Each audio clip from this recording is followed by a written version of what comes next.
আমার বাবার কষ্টের জীবন আমি তাকায় তাকায় দেখেছি। বাবায় কোমরে মাজায় গামছা লাগায় মানুষের বাড়ি কাজ করে খানা নিয়ে আস। এমনও ঈদের দিন গেছে একটা নতুন জামা আমার বাবায় দিতে পারে না। মাঝে মাঝে তাকায় দেখতাম আমার মায়ের কাছে বাবায় বসে বসে কান্না করে।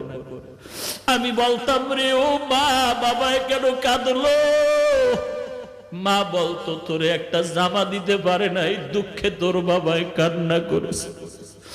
এমন কষ্টের জীবন বাড়ায়া তোমার ঘরে আসছি। জানির কারি সাহেব আজকে আল্লাহর কাছে দোয়া করে গেলেন, কিন্তু দেখে যেতে পারলেন না যে হাফিজুর রহমান কেমন হয়ে গেল।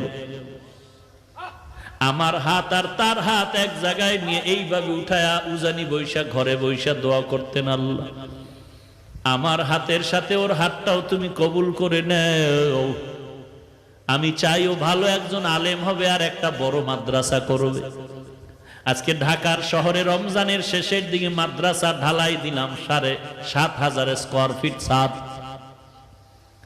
মাদ্রাসা চলতেছে, কিন্তু কারি সাহেব দেখে যেতে পারলেন না সেই দোয়ার মাদ্রাসা।